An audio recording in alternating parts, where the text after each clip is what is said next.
e-radio, la radio qui irradie. Mesdames, Messieurs, bonjour. Le jury du dimanche a le plaisir de recevoir Madame Aminata Touré, dite Mimi. Bonjour, Madame le Premier ministre. Bonjour, Monsieur Khan. C'est un plaisir de me retrouver dans vos studios. Le plaisir est partagé. Vous avez occupé la fonction de Premier ministre. Vous êtes actuellement envoyé spécial du président Macky Sall, ancien ministre de la Justice. Vous êtes la dame de fer. C'est comme cela que l'opinion vous avait perçue, surtout lors du lancement des poursuites, du déclenchement des poursuites dans le cadre de la traque des biens dits mal acquis. Vous êtes coordonnatrice du pôle parrainage de Benno Bokk Yakaar pour le candidat Macky Sall, président sortant et candidat à sa propre succession à l'élection présidentielle du 24 février 2019. La première question, Aminata Touré, nous sommes à une semaine du démarrage de la campagne électorale prévue le dimanche 3 février, dimanche prochain. Dans quel état d'esprit se trouve votre candidat et votre coalition? Dans un état d'esprit de gagnant. Il considère que, et nous avec lui, qu'il a bien travaillé pendant 7 ans.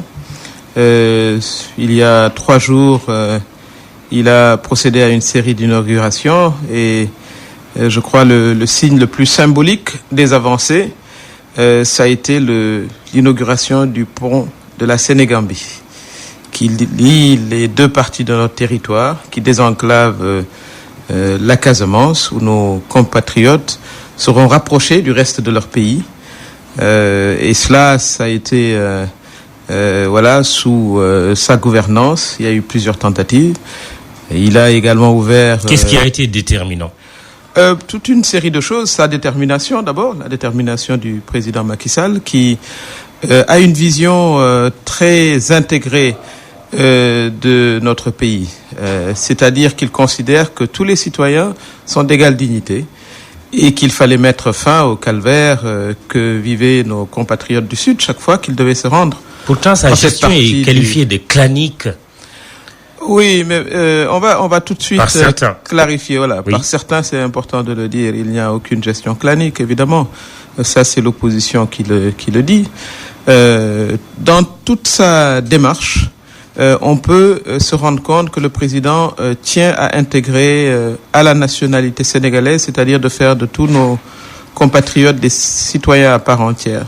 Si vous regardez le PUMA, je crois que c'est l'exemple le plus important. C'est le programme d'urgence d'aménagement des zones frontalières, où vous avez, que ce soit dans le nord, dans le sud ou même dans le centre, Saloum où je suis, à un moment, beaucoup de nos populations se retournaient vers le Mali, vers la Gambie ou vers la Guinée, parce qu'on considérait que les zones frontalières, c'était pas important.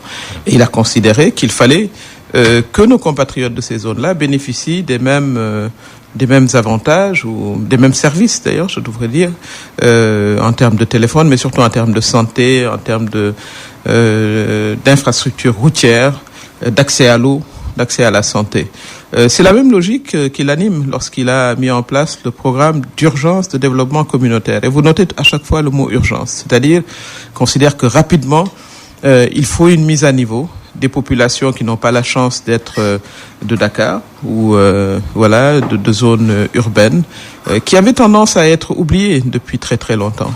Et c'est dans ce cadre-là que s'inscrit le pont de la Sénégambie. Je crois que là, unanimement, les opposants y compris, même s'ils ne le disent pas, reconnaissent que c'est une avancée importante. Voilà l'état des faits. Mais ça, il l'avait déjà, je dirais pas théorisé, mais il y avait pensé déjà dans le programme Yoonu Yokkute il y a 7 ans, lorsque il commençait sa campagne. Il avait une vision très claire qui consistait à avoir un Sénégal plus juste, plus égalitaire. Et c'est ça le fondement de sa politique sociale. Mais justement, en fait. Vos opposants considèrent que ces inaugurations en tous azimuts sont plutôt la preuve, le signe d'une peur de perdre le pouvoir le 24 février prochain. Alors, vous savez, c'est important d'avoir ce qu'on appelle, d'analyser les séries. Depuis 2012, il s'est passé 5 élections. Les 4 ont été remportées par Benno Bokk Yakaar, largement. C'est ça le rapport de force, sans pour autant être arrogant. puisque c'est les Sénégalais qui choisissent. Sans pour autant être sûr de votre victoire au premier tour, comme semble être votre objectif. Ce sera notre objectif. Vous n'avez pas cette certitude-là aujourd'hui. Oui, mais vous savez, comme j'ai dit, nous n'allons pas faire dans l'arrogance, nous n'allons pas vendre la peau de l'ours avant de l'avoir tué, mais oui. Nous pensons que effectivement vous êtes le moins travail... certain de votre victoire. Ah non, nous avons une assurance. Nous pensons effectivement et très fortement, si vous voulez que je vous le dise plus explicitement, que le président de la République s'est donné les moyens en travaillant dur, pour obtenir la confiance des Sénégalais dès le premier tour. Est-ce que vous intégrez l'hypothèse d'un second tour? Mais en politique, vous intégrez toutes les hypothèses possibles. C'est clair. Tout en étant sur une hypothèse très forte. Voilà. Et si cela advenait qu'il y ait un second tour, comme en 2000, comme en 2012? Mais nous irons à des élections et puis nous les remporterons. Mais encore une fois, vous avez des hypothèses fortes et des hypothèses faibles.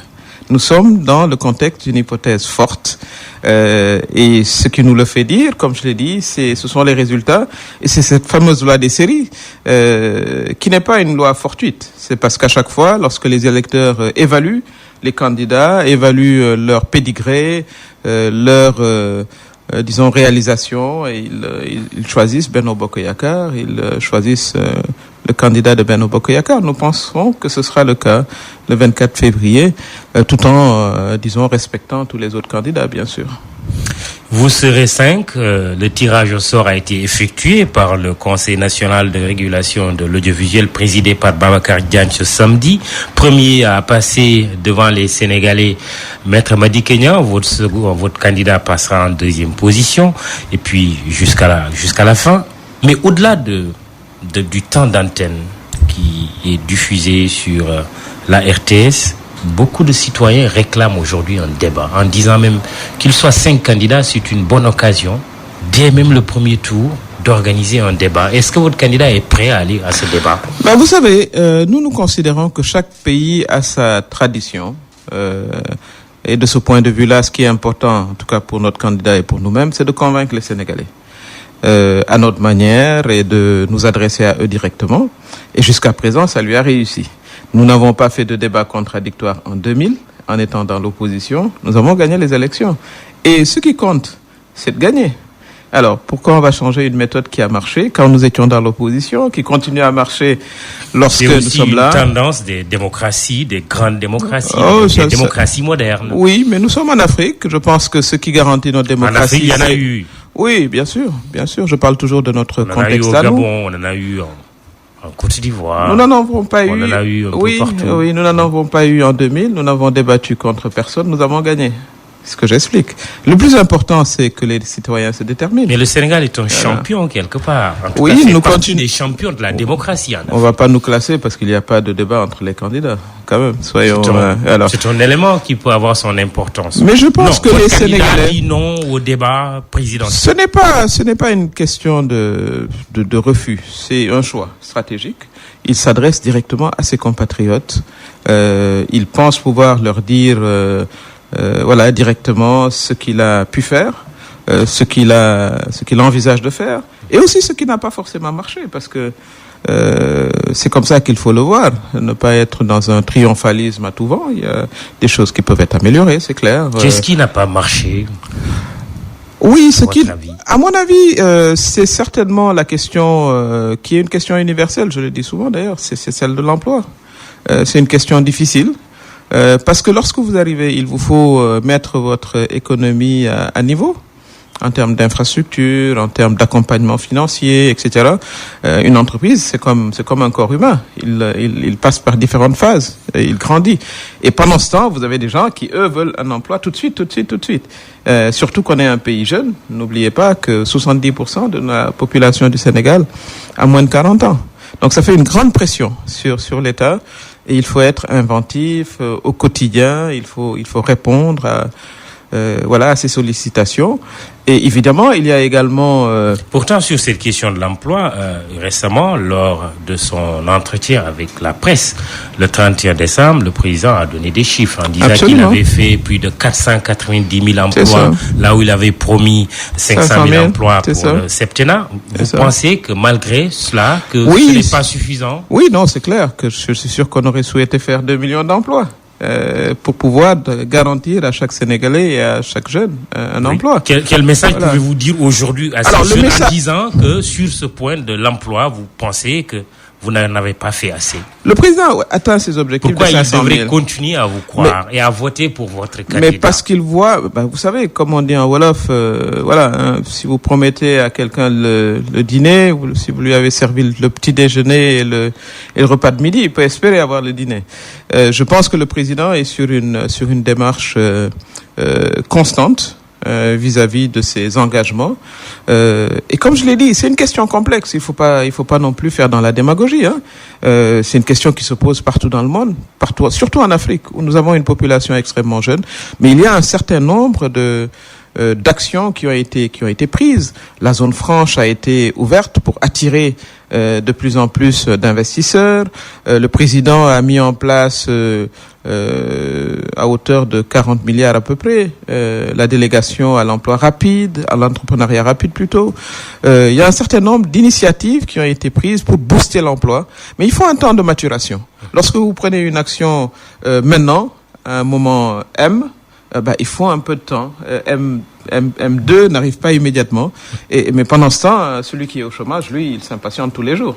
Et c'est un peu ça la difficulté. Il faut beaucoup expliquer encore. Et c'est ce que le président va faire avec ces mesures d'urgence. Chez le président, le mot urgence est important. C'est ce que j'explique en disant les gens veulent que ça aille vite parce que lorsque vous êtes dans des situations inconfortables, vous voulez que ça aille vite. Alors, le bilan, on va y revenir tout à l'heure, mais je reviens à ma question sur le débat présidentiel. C'est quand même une initiative lancée il y a quelques jours par une jeune compatriote. L'initiative Sunu Débat, des milliers de Sénégalais, notamment des jeunes, ont signé la pétition. Ils pourraient être déçus de ne pas avoir votre candidat dans le cadre d'un éventuel débat présidentiel. Vous leur diriez quoi? Mamadou Ibra, je pense que on n'a pas que le débat comme mode de communication. Chacun se met à l'aise dans la posture qu'il souhaite. Et je rappelle encore une fois que ce n'est pas le débat qui certainement détermine nécessairement les intentions de vote. Vous pouvez être un bon parleur et un beau parleur et être pas apte à être président de la République. Ça également, il ne faut pas que vous fassiez une fixation sur cela. On a vu de très bons débatteurs qui ont par ailleurs des pratiques qui ne les présentent pas comme de bons présidents. Et je l'ai dit encore, en 2012, nous avions gagné parce que nous sommes allés à la rencontre, de nos concitoyens, des Sénégalais. Il ira à la rencontre des jeunes, il leur parlera. Et c'est dans ce cadre-là, je pense qu'il fera passer son message, qui a été entendu jusqu'à présent. Parce que c'est quand même la 5e élection dans laquelle le président Macky Sall s'engage depuis 2012. Je rappelle que nous recevons Madame Aminata Touré, envoyée spéciale du président de la République, et elle coordonne également le pôle parrainage du candidat Macky Sall, président sortant, candidat à sa propre succession. Revenons au bilan. Madame Aminata Touré, avez-vous le sentiment que les Sénégalais sont mieux soignés, qu'ils mangent mieux, qu'ils sont mieux éduqués? Avez-vous ce sentiment-là? Oui. Pour poser autrement la question sur le bilan de votre candidat. Je le pense, et je dirais encore qu'il y a encore du chemin à faire. C'est comme ça que je le perçois réellement. Et il y a des indicateurs. Lorsque vous faites un taux de croissance de 7%, qui vous place en tête des taux de croissance, ça veut dire que vous avez fait quelque chose qui marche quand même. Le FMI a revu un peu à la baisse. Oui, mais parlant de 6%. Ça nous pose toujours comme deuxième meilleur performeur d'Afrique. Je pense qu'il faut également qu'on perçoive les choses, qu'on voit pas toujours le verre à moitié vide, et qu'on cultive également l'optimisme. C'est ça la vie également. Aujourd'hui, avec 2 universités qui sont en train de se construire, celle qui est chez moi à Kaolack qui va commencer ses enseignements, celle également qui se trouve dans la banlieue où le président veut que ça aille encore plus vite. Vous voulez parler de ça? C'est ça, oui. Avec Big Togo qui est écarté. Oui, mais justement, parce que le président considère qu'il faut aller vite. Qu'est-ce que vous reprochez à M. Big Togo? Ah, ça, je peux pas. Il y avait également le marché des cartes. Oui, bon, c'est un investisseur comme les autres. Il n'a pas délivré et puis il va partir et quelqu'un d'autre va venir faire le travail. Vous ne craignez pas qu'il porte plainte? Il a même fait un communiqué en disant, il y a un tribunal arbitral international qui est là, qui se trouve à Paris. On verra ça. Mais pour l'instant, le président veut que les gens tiennent leurs engagements. Lorsque vous les tenez pas, vous partez et quelqu'un vient faire le travail parce qu'il veut justement que cette université commence ses enseignements pour accueillir nos étudiants de la banlieue et d'ailleurs. C'est ça la question. Donc, pour revenir à ce que vous disiez, avec 2 universités, une qui commence ses enseignements, et tout ça, c'est dans un espace de 2 ans, avec des centaines de milliers de nos compatriotes qui sont intégrés dans l'assurance maladie universelle. Je pense quand même que les outils sont là, et c'est toutes ces choses mises ensemble qui créent la croissance, en fait. C'est comme ça qu'il faut le comprendre. Il reste encore à faire. Nous sommes un pays en voie d'émergence, on va dire, ou en construction. Mais il faut toujours cultiver, à mon avis, l'optimisme. Et je pense qu'on est sur la bonne voie. Et cet optimisme-là, il faut l'insuffler à nos jeunes, pour leur montrer que on est passé d'une étape A à une étape B à une étape C. Et évidemment, ce qu'ils souhaitent, c'est qu'on puisse accélérer les choses. C'est ça le concept. C'est ça le concept de l'accélération. C'est l'accélération et l'urgence vont ensemble. Parce que lorsque vous êtes pressé, il faut accélérer le pas. Idriss Seck avait dit attention à l'embourbement. Oui, mais lui, je crois qu'il a plus de problèmes avec son embrayage que nous. Je crois que s'il y a quelqu'un qui s'embourbe, c'est certainement lui et pas nous. Ah oui? Pourquoi vous le dites? À ses résultats, évidemment. Vous ne voyez pas Idriss Seck mais il a déjà battre votre candidat ou le mettre en ballottage à cette élection-là à venir? Il y a 1 an et demi, il y a eu une élection législative. Vous vous rappelez qu'il dirigeait la liste du département de Thiès. Vous vous rappelez bien. Vous vous rappelez des résultats également. Il a perdu dans son propre département. Et il a encore du chemin à faire. Conséquence, vous ne le verrez pas du tout. Non, du tout. L'emporter au soir du 24 février. Je ne le pense pas. Alors, sur les infrastructures, Madame Aminata Touré, le train express régional, les autoroutes et les autres infrastructures, le procès qui est fait à votre régime, c'est sur les coûts. L'opinion, une frange de l'opinion, considère que les coûts sont trop élevés.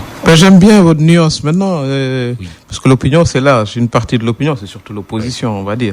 Oui, mais même des citoyens sans attache politique font le coût a été très explicité. On va prendre le TER. Le TER, une étude de la Banque mondiale, qui est une institution sérieuse, d'accord? On est d'accord là-dessus. A montré que chaque année, avec les embouteillages, on perdait 100 milliards en termes de pertes. Ça veut dire qu'en 6 ans et demi, vous rentabilisez le TER. Voilà le type de raisonnement qu'il faut faire. Et je pense... Qui empruntera le TER? C'est une question pertinente. Les prix, comme vous le savez... Quand l'aller simple vous coûte 1500 francs CFA, juste un exemple, ce n'est pas tout le monde qui pourra l'emprunter. Mais vous savez qu'il y a beaucoup de personnes qui dépensent beaucoup plus. Regardez le flot de voitures qui part et qui vient. Beaucoup de gens n'iront plus en voiture. Évidemment, il faudra revoir notre système de transport. Peut-être que certains types de transports en commun ne seront plus pertinents. Et peut-être la loi aussi. Parce qu'on a amené l'âge des véhicules importés à 8 ans. Oui, mais juste envisager de revoir ça. Ça, je ne sais pas encore, mais ce qu'il faut surtout voir, c'est que c'est une amélioration extraordinaire de notre système de transport. Ça, il faut l'accepter. En 30 minutes, quitter Dakar et être à Diamniadio, il fallait le faire. Et ça, je crois qu'il faut, quelle que soit notre opinion politique, admettre que c'est une grande fierté pour le Sénégal, ce train de dernière génération. Quel que puisse être le coût? Le coût est très raisonnable. Le coût, comme je vous viens de vous faire la démonstration, en 6 ans et demi, il est amorti. Si chaque année vous perdez 100 milliards, en 6 ans et demi, vous avez le coût du TER. Et c'est comme ça qu'il faut le voir. Et s'il n'était pas bancable, croyez-moi, le montage n'aurait pas été possible. Donc c'est une grande avancée à mon avis. Et il s'intègre dans une vision. C'est pas juste le TER lui tout seul. Le président de la République l'a indiqué. Il va dans son 2e mandat, avoir un renouveau du rail. qui va pouvoir se continuer jusqu'à la frontière avec le Mali, descendre vers les mines de la Falémé. C'est également les autoroutes. Nous sommes passés, je rappelle, de 37 km d'autoroute en 2012 à 221. C'est quand même beaucoup. En tout cas, pour nous qui allons à Kaolack régulièrement, c'est une grande avancée. Il vient de lancer les travaux Mbour-Kaolack. Ça va desservir également la région de Tambacounda et même encore plus la Casamance, plus le pont dont on vient de parler. C'est quand même une bonne avancée pour notre réseau de transport. Vous dites le président va à son deuxième mandat s'il est réélu. Inch'Allah. Alors, Aminata Touré, les accusations, vous êtes Madame Bonne Gouvernance. Je le disais tout à l'heure en introduction, c'est comme cela que vous avez été perçu lorsque vous étiez ministre de la Justice en lançant la traque des biens dits mal acquis. Il se trouve qu'il y a beaucoup d'accusations de mauvaise gouvernance portées contre votre régime. Dernière accusation en date, l'affaire des 94 milliards soulevés par l'opposant Ousmane Sonko du PASTEF, qui a accusé nommément le directeur des domaines d'avoir détourné cet argent. Vous répondez quoi aujourd'hui? Alors, vous savez, il est tellement facile d'accuser sans fondement, sans preuve, et j'espère que vous avez entendu la réponse très très claire et du directeur des domaines et du ministre des Finances. Mamour Diallo a dit chez nos confrères de l'Obs qu'il n'y a pas eu de détournement, que 3,445 milliards ont été décaissés. Il a été confirmé par le ministre du Budget, Birima Mangara. Devant l'Assemblée nationale, le ministre des Finances, Amadou Ba, a déclaré que la procédure est tout à fait légale et régulière. Vous savez, on est entré dans une nouvelle phase de communication où des leaders qui pensent que les Sénégalais sont un peu, entre parenthèses, naïfs, ils peuvent croire tout ce qu'on leur dit, inventer, il en restera toujours quelque chose. Ce n'est absolument pas vrai. Il n'y a eu aucun détournement de 94 milliards. D'ailleurs, l'Assemblée nationale a décidé d'avoir une commission d'enquête. J'espère que... Dès lundi, j'espère que le député Sonko ira expliquer. Il a déjà réagi en disant qu'il ne répondrait pas à la convocation d'une telle commission. Mais évidemment, c'est parce qu'il sait très bien que les faits ne tiennent pas. Oui, mais j'ai déposé une plainte. Si on devrait m'entendre, le procureur n'a qu'à me convoquer. Mais vous avez bien entendu la réponse de M. Mamour Diallo. Il lui a bien dit qu'il ne perdait rien pour attendre. Qu'il ne lui fera pas le plaisir de le victimiser avant l'élection et qu'au lendemain de l'élection, qu'il ne se presse pas, il ira répondre au procureur. Mais ses collègues, ses pairs, qui partagent avec lui l'Assemblée nationale, lui demandent de venir expliquer parce que 94 milliards, c'est énormément d'argent pour un pays. Vous annoncez cela sans base, vous êtes démenti, on demande une commission d'enquête, vous dites que vous n'y allez pas. Ce n'est juste pas sérieux. Et ce n'est pas comme ça qu'on va convaincre nos concitoyens. Nos concitoyens sont des gens doués de raison. Ils ont vu passer toute forme de politiciens. Ils ont entendu toute forme de discours. Mais vous avez été ministre de la Justice. Qu'est-ce qui empêcherait le procureur de la République de s'autosaisir sur cette affaire? Mais parce que d'abord... Ou de réagir suite à une plainte déposée par un citoyen? Vous savez comment ça marche, Monsieur Khan? Le procureur de la République, il défend vos intérêts, vous, moi et les autres citoyens. C'est pour ça qu'on dit que c'est le ministère public. S'il considère qu'il y a eu atteinte aux intérêts de l'État, il s'autosaisit. Là, il y a eu 3 milliards sur un titre foncier qui compte plus d'1 million de mètres carrés. 3 milliards. 1 million de mètres carrés, faites le décompte. Si vous multipliez par 30 000. Évidemment, l'État n'est pas lésé. L'État reste devoir, je pense, beaucoup d'argent d'ailleurs aux propriétaires du titre, mais comme c'est une procédure qui est longue, il n'y a absolument pas eu d'argent décaissé. Mais ça, il ira s'expliquer lorsque le directeur Mamour Diallo, qui considère qu'il a été atteint dans sa dignité, portera plainte, ça deviendra une affaire privée. Mais pour ce qui concerne l'État, il n'y a absolument pas eu atteinte aux intérêts de l'État. Absolument pas. Alors, donc, il faut quand même... Le procureur ne s'autosaisira pas. Mais non, si le procureur s'autosaisissait à chaque fois qu'il lisait Internet, etc., il s'en sortirait pas. C'est lorsque les États, les intérêts collectifs de l'État... Non, là, c'est une plainte qui est déposée. C'est ce que dit M. Sonko. Oui, moi je n'ai pas encore... Et il a même publié la lettre qu'il a adressée au procureur, oui, mais vous savez, à l'OFNAC et à l'IGE. Oui. Monsieur Khan, vous devez également aider à construire cette démocratie, vous les médias. Que ce monsieur qui a déclaré Urbi and Orbi il a déclaré qu'il connaissait le numéro de compte. Oui, que c'était 46 milliards ont été ensuite, virés non, dans c'était une d'abord banque. 49, Oui, ensuite c'est oui. 46 qui ont été virés dans une banque. Mais c'est un film. Maintenant qu'il ait expliqué à ses collègues parlementaires ce qu'il disait. Et qu'il sorte le numéro de compte. Qu'il vienne avec le numéro et le nom de de la compte et banque. le nom de la banque, etc. Mais la réponse, comme vous l'avez vu, c'est se débiner. Ça, ce n'est pas par les fake news qu'on va renforcer notre démocratie. Et il faut pas croire que les Sénégalais sont pas intelligents. Ce n'est pas comme ça. Je pense qu'il faut qu'on gagne tous en crédibilité, etc. Et que ce n'est pas en attaquant notre État comme ça, sur des bases qui n'ont absolument rien de véridique, qu'on va mieux se faire apprécier et se faire connaître. Non, je ne le crois absolument pas. Et je regrette ce type de comportement en politique. Et je lui conseille d'aller répondre à ses pairs, puisqu'il a un numéro de compte et il a un montant. Donc ça veut dire que tout cela n'était que du vent. Et on ne construit rien de solide avec du vent. Ça, c'est ma profonde... c'est mon intime conviction. Oui. Quel sentiment vous avez finalement, vous, régime actuel, qui a eu comme ambition, comme le président de la République a eu à le dire, une gestion sobre et vertueuse. Quel sentiment vous avez finalement quand on vous attaque sur des questions de gouvernance, de transparence, de bonne gouvernance? Mais parce qu'on peut nous attaquer très peu sur le bilan. Et ça, c'est l'opposition qui en a fait une stratégie. Lorsqu'on parle de bilan, ils ont rien à opposer d'autre. Et je voudrais, Monsieur Kane, que vous compariez les périodes entre les 12 ans d'Abdoulaye Wade et les 7 ans du président Macky Sall. Sous Abdoulaye Wade, vous avez connu la valise Segura. Ça a été une honte nationale. Nous tous, on a eu honte. Moi, j'étais à New York, on vous rayait dans les couloirs, etc. Mais comment vous pouvez donner une valise d'argent à un diplomate, etc. On a eu du tout. On a eu la location des jets privés. Vous viviez à rythme de scandale. Vous étiez, voilà, il y a de l'animation.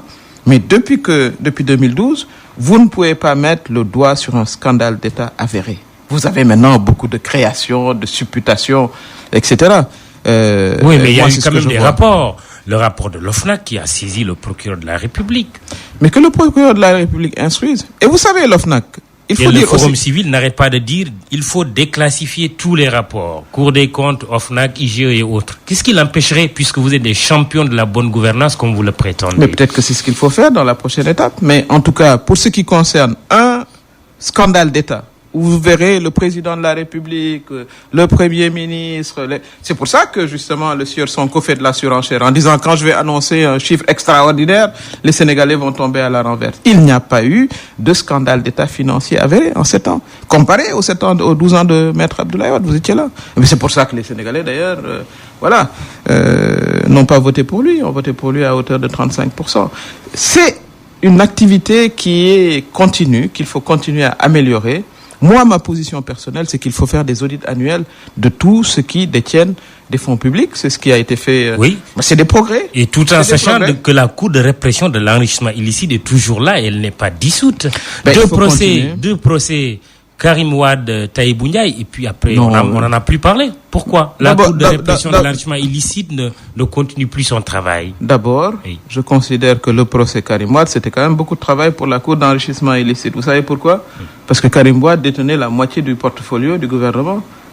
Vous l'appelez le ministre de la Terre, du Ciel et de la Mer. C'était un dossier énorme. Et il y a eu quand même plusieurs condamnations. Donc, on ne nous dise pas qu'il y a juste Karim Wade qui a été condamné. Il y a 25 personnalités à l'époque, annoncées par le procureur spécial. Oui, c'est la preuve justement d'ailleurs que c'est une justice indépendante parce que, voilà, vous devez poursuivre avec des preuves. Et je peux vous dire que ce n'est pas toujours simple de trouver les preuves de tout ça. Mais nous sommes dans une dynamique. Moi, ce que je dis, c'est qu'il faut la poursuivre, il faut la renforcer, il faut continuer. Et une des propositions, c'est justement ces audits annuels qui se passent dans des organisations ou dans des pays pour que chacun puisse rendre compte régulièrement, disons, de l'utilisation des fonds publics. Et qu'on arrête de nous dire qu'on poursuit les gens parce que c'est pour des raisons politiques. Qu'on arrête, parce que les politiciens ne sont pas exemples de vérification financière. C'est des justiciables comme tout le monde. Quand au bout du compte, on a aujourd'hui que 5 candidats sur des déclarations de candidature de 27 au total, avec notamment 2 personnalités qui ont des ennuis judiciaires, Karim Wade et Khalifa Ababacar Sall, est-ce que cela ne conforte pas la thèse de certains qui disent que tout cela a été fait à dessein pour les écarter de la course? D'abord, c'est pas le nombre de candidats qui détermine la viabilité d'une élection ou pas, parce que aux États-Unis, ils en ont 2. Mais passons rapidement. Mais si on interroge l'histoire de notre propre pays, 15 candidats en 2007, 14 en 2012. Aujourd'hui, oui, et 139 en 2018. Vous pensez qu'on aurait pu faire des élections avec 139 candidats? Évidemment non. À un moment, il faut rationaliser et éviter les candidatures fantaisistes pour certaines. D'autres, ils ont encore du travail à faire. Et je pense que pour permettre un meilleur choix aux Sénégalais, il faut les rationaliser. Et ça a été l'idée du parrainage. La loi sur le parrainage, nous étions tous égaux devant cette loi. Nous étions tous égaux. Il y avait des hommes aussi devant cette loi et évidemment, il faut que on le comprenne comme tel. Aucune femme à cette élection présidentielle. Il faut qu'elle continue à travailler, à s'implanter, à trouver plus de relais, voilà, dans les communes, dans les départements, et elles y arriveront. C'est comme ça que moi je vois les choses. Pas besoin de discrimination positive. Non, je ne le crois pas. Là, c'est le mérite personnel, c'est l'engagement. Pour être candidat, il faut aller rencontrer les citoyens et voilà, se faire parrainer. Elles n'ont pas été heureuses cette fois-ci. Il faut qu'elles continuent et qu'elles persévèrent. On n'est pas une société misogyne. On a nos traditions, mais ce qu'il faut dire, on a des traditions aussi très où beaucoup de femmes ont un caractère très trempé et ça ne date pas d'aujourd'hui. Comme vous. Je pourrais vous parler de Djembat Bot, qui quand même était une politicienne hors pair. Je pourrais vous parler de Aline Sitoé Diatta. Je pourrais vous parler de tellement de figures féminines, voilà, qui se sont battues. Elles sont toujours là, les Marie-Angélique Savané, etc. Et cette tradition est très forte au Sénégal. Dans vous avez voilà, des maires qui sont des femmes, présidentes de conseil départemental qui sont là, qui tiennent leur poste avec brio. Évidemment, fondamentalement, je pense pas que la compétence et que tout ça soit lié au fait qu'on soit un homme ou une femme. Je crois que c'est une question de personnalité. Khalifa Sall et Karim Wade écartés de la course, ça n'a rien de scandaleux selon vous? Absolument pas. Karim Wade a été condamné il y a quelques années sur des faits avérés, 6 ans de prison. La vérification de la mairie de Dakar a entraîné également la condamnation du maire de Dakar. Ça, c'est une leçon pour tout le monde. Une leçon pour aujourd'hui, mais aussi une leçon pour demain. La meilleure manière de se prémunir contre ces désagréments, c'est de gérer l'argent public de manière normale, tout simplement. Je vous rappelle qu'il y a un candidat en France qui s'appelle François Fillon. Écoutez, c'était une question de costume en pleine campagne électorale. Ça n'a choqué personne. On n'a pas accusé les autres candidats de vouloir le liquider. Il n'avait qu'à prendre ses dispositions pour ne pas se retrouver dans ce type de situation. Je pense que il faut que les politiciens comprennent qu'on est à une ère différente. Ce n'est plus comme avant. Et ça, les citoyens l'exigent. Les citoyens exigent que ceux qui les dirigent, se comportent normalement. À la veille de la présidentielle de 2012, un proche collaborateur du président d'alors, Abdoulaye Wade, avait dit « Si nous perdons le pouvoir, nous irons tous en prison ». Et raisonnement par l'absolu ou dans l'absolu, vous, face à une telle hypothèse, vous diriez quoi? Celle de perdre le pouvoir? Oui. Vous savez, c'est les Sénégalais qui décident. Le président de la République, Macky Sall, a bien travaillé. Je pense que les Sénégalais l'ont vu. Mais qu'est-ce que vous voulez que je vous dise? C'est eux qui décident. Personne n'ira en prison. Ou n'irait en prison, pour utiliser le conditionnel. Oui, mais bon, je pense quand même qu'on est dans un autre ordre de situation, comme vous le savez. Je l'ai dit, hein. Il n'y a eu aucun scandale d'État en 7 ans. Ça, il faut le reconnaître avec nous. Même ceux qui parlent de l'OFNAC parlent d'individus. Et parfois, ces mêmes individus disent qu'il n'y a pas eu de procédure contradictoire. Parce que c'est ça aussi la question. On ne poursuit pas les gens pour les poursuivre. Parce que c'est à ce moment-là qu'on parle d'acharnement. Quand il y a des accusations, il faut donner l'occasion aux concernés d'apporter également les preuves du contraire et qu'un jugement définitif se fasse. Il ne s'agit pas non plus de jeter en pâture des individus. Mais ça, ce que moi je souhaiterais, c'est que ça s'ancre dans notre culture démocratique. Que les gens sachent que si on vous envoie l'IGE, c'est pas parce qu'on ne vous aime pas ou parce que le président vous cherche des poux sur la tête. Non, ça doit être une procédure régulière pour tout le monde. Et c'est ce qui nous permet de bien gérer nos ressources, de pouvoir faire ce que le président de la République a fait en termes d'investissement, par exemple. Aminata Touré, envoyé spécial du chef de l'État. Quelques questions de concitoyens. damay laaj maanaam les pouvoirs africains la lu tax ñu accroché ci nguur ba dem ñenn ñi AVC ñenn ñi mënut a wax moomoon nañu exemple ci Lassana Conté ay jamono dama ba am amplitude benn tànk mu yor nguur di ko doxal. loolu mënul nekk loolu daal laaj ma ko daal loolu daal moo jaaxal sama bopp bi daal loolu ko toj carrément lu waral loolu la moo ne ci nguur lu ci ne wax bañ parce que benn ñun comprendre lu ne ci nguur wala tubaab peut-être tubaab bi ñoom dañoo xamul nguur wala parce que benn dëgg mooy am tubaab bi ñoo ne ci dëgg wala ñoo ne ci dëgg. Bonjour à monsieur Mamoudou Ibra Kane. Je salue au passage l'invité, ma maman adorée Touré. Ma question est de savoir quels sont les dispositifs que le gouvernement a pris ou bien doit prendre pour apaiser les tensions électorales au Sénégal.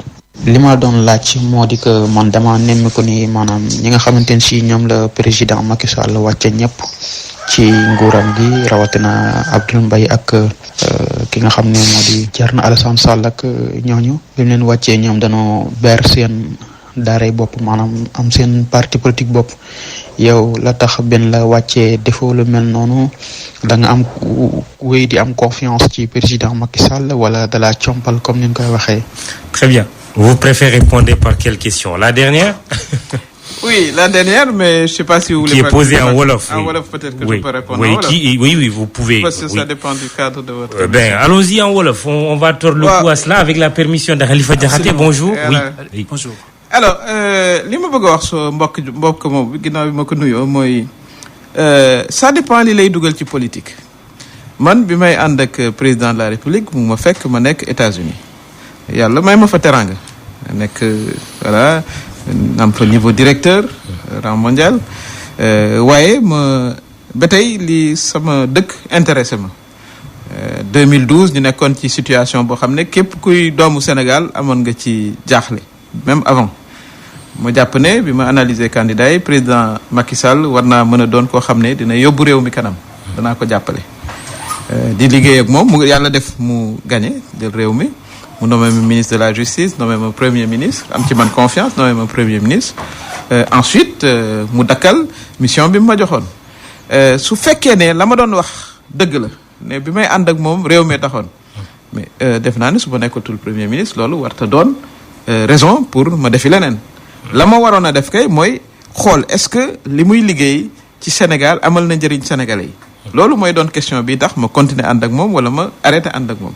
waaye sama réponse mooy yoon wa mu ne woon pour Sénégal Sénégalais yi gis nañ ci seen bopp am nañ ci avancement noonu la demee faut pas que citoyens yi defe ne politique xaalis a ciy dugal nit ñi la ngay gagné ci poste yi ñu am mën ngaa gagné fukki yoon lu ko ëpp ci yeneen i béréb te ci diggante bi it am na ci ay propositions yi ñu ma def waaye dama jàpp rek ne suma engagement parce que nag man commencé wu ma politique ak président Macky Sall loolu la ñu bëri xamut ma nekkee xale déjà maa ngi ci doon yëngu boobu sax bañ cee yëngu waaw amuñu woon dara luñ ci doon xaar boobu parti socialiste moo nekkoon au pouvoir ensuite bi ñuy ànd ak moom opposition dara waruñu woon ne dina gagné waaye lépp rek dañu jàpp ne bu fekkee ne yow nekk nga ci réew yàlla ubbil la wërsëg war nga koo delloo njukkal maanaam delloo njukkal réew ma nga xam ne fa nga fekk baax looloo ci indi woon te muy continuer di liggéey auditeur mu njëkk bi dafa ne lu tax africain bëgg nguur gis nañ fii mu ne ay président yoo xamante ne dañuy dem ba presque duñu mën a dox ñeneen ñi dañuy dem ba AVC nangam exemple yooyu lay joxe waaw mais yàlla musal nañu ci macha allah yàlla musal na ci Sénégal quand même parce que même bu fekkee ne bëgg nga loolu sénégalais yi la ci dul topp président Ablaye Wade bi muy bëgg troisième mandat mag la gis nañ tolof yeeg fitna bi fi amoon waaye comme système démocratique lañu sénégalais yi ne ko déedéet góor gi dañ bëgg nga noppalu ji. troisième mandat bi ñuy wax que président Macky Sall. bu ngeen ko falewaatee mën na am mu yootu troisième mandat. nee naa président leeral na ko bu baax a baax. ci interview 31 décembre am du sax personnalité melul noonu. nee na 2 mandats la bëgg a def ba noppi leeraloon ko ci constitution bi. kon Sénégal it li muy wax ci wàllu nguur li ñuy gis Afrique ak yeneen dëkk yi quand même gisaguñ ko Sénégal. te loolu it nañ ko sàmm bu baax a baax ndax démocratie nag buñ defee ne da nga koy sax rek muy law di dem da nga koy suuxat. Oui, voilà. On revient au français, c'est la question posée par l'autre auditeur sur la violence électorale. Bon, pour l'instant, c'est quand même qu'une violence verbale. Ça aussi, il faut le dire. Nous ne sommes pas dans le cadre de la situation. Il y a quand même quelques échauffourées, saccages de permanence de partis politiques. Mais bon, c'est quand même très limité et c'est à condamner d'ailleurs, fermement. Et il faut y mettre un terme. Il faut que les citoyens vaquent à leurs occupations de manière normale. Et le président de la République l'a dit. Nous, hier, nous étions, vous l'avez dit tout à l'heure, au Conseil national de régulation de l'audiovisuel, qui va s'occuper un peu de l'aspect médiatisation de la campagne électorale. Nous étions 5 candidats. Nous avons pu discuter, nous entendre sur le nombre de minutes, l'ordre de passage, etc. Oui.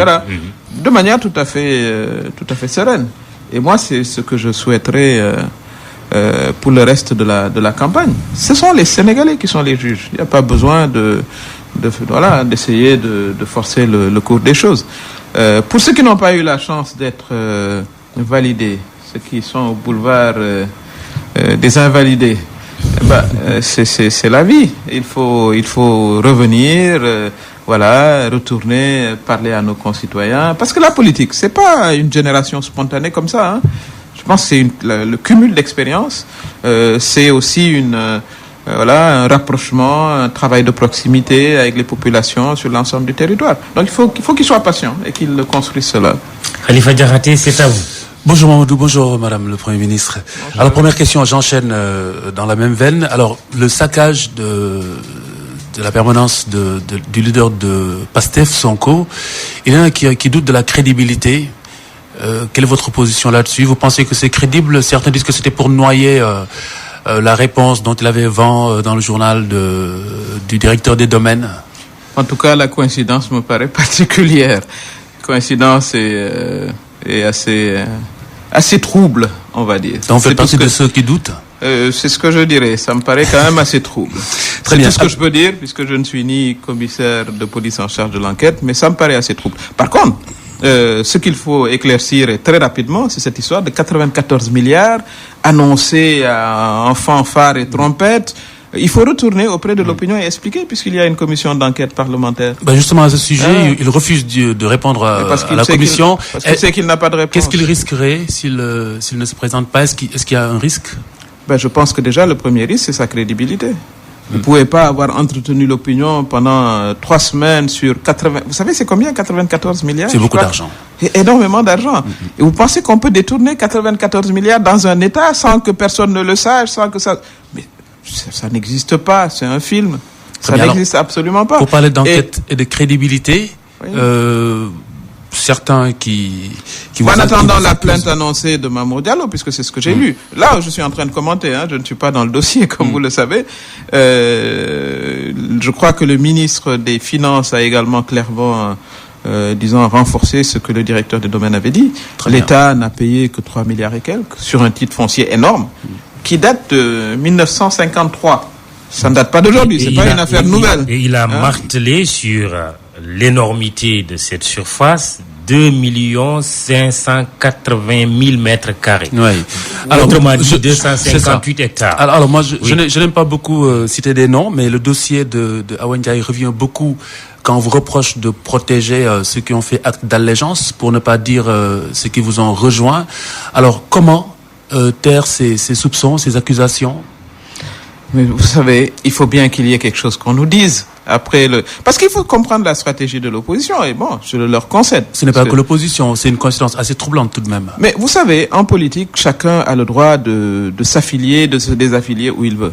C'est un droit individuel. Vous pouvez en penser ce que vous voulez en penser. Je pense absolument rien. Je pose la question. Moi non plus. Vous décidez de quitter votre parti pour un autre. C'est votre choix. Ce qui est important, Monsieur Diakhaté, c'est quelle est la ligne du gouvernement, quelle est la ligne du candidat Macky Sall. Le candidat Macky Sall est très clair, je l'ai dit tout à l'heure. Je mets au défi les gens de nous mettre sur la table un scandale d'État tel qu'on l'a connu sous Abdoulaye Wade.